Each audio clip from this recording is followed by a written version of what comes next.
Bonjour à tous.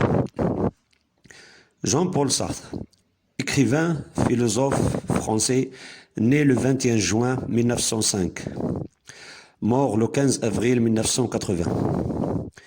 Sartre est un représentant du courant existentialiste dont l'œuvre et la personnalité ont marqué la vie intellectuelle et politique de la France de 1945 à la fin des années 1970. Voici un épisode sur Sartre et le regard des autres. Le regard des autres est un sujet extrêmement présent dans notre société contemporaine. Société des images, société de la représentation. La question de l'intersubjectivité est au cœur de la philosophie de Sartre. C'est ainsi que Sartre pose les questions suivantes. Autrui est-il synonyme de la liberté? Est-il consubstantiel au monde? Puis-je exister sans autrui? Quelles peuvent être la nature des rapports à l'autrui? Chez Sartre, l'intersubjectivité passe par la médiation du corps, c'est-à-dire que la nature de mon corps me renvoie à l'existence d'autrui et à mon être pour autrui. C'est ainsi que je découvre avec lui un autre mode d'existence. Et c'est le sentiment de la honte qui fit surgir autrui dans le monde.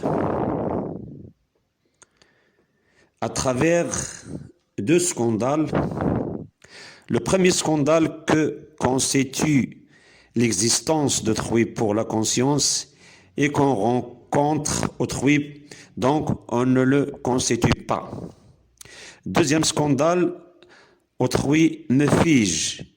Il est celui qui me regarde, qui me rend objet. Et donc, face à ce regard objectivant, le conflit est la seule issue. Mais en revanche, Sartre observe que la conscience existe sans corps, la facticité que la conscience subit.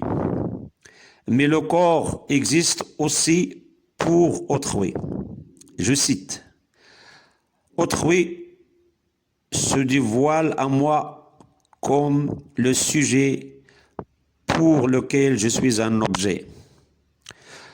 En ce qui concerne les relations à autrui, Jean-Paul Sartre, penseur existentialiste, reflète deux modes de relation à autrui.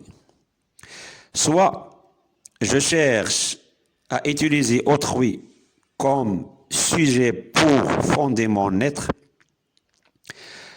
soit je cherche à détruire autrui comme liberté. Dans le premier cas, je m'adresse à autrui en tant qu'il est un sujet et je cherche à le séduire. Dans le second cas, autrui est sujet. Je cherche à le saisir. Et dans les deux cas, je cherche à me désaliéner, à recouvrer ma pleine liberté. Autrui doit être vaincu. C'est ainsi que l'intersubjectivité prend la forme du conflit. L'essence des rapports des Sartre n'est pas la coopération, c'est le conflit. La conscience cherche à instrumentaliser autrui pour le fonder dans son être, en faire un être en soi, pour échapper à sa liberté ou bien à neutraliser sa liberté pour qu'autrui devienne inoffensif. Conclusion. Pour Sartre, l'égalité des consciences est une illusion. Merci à tous.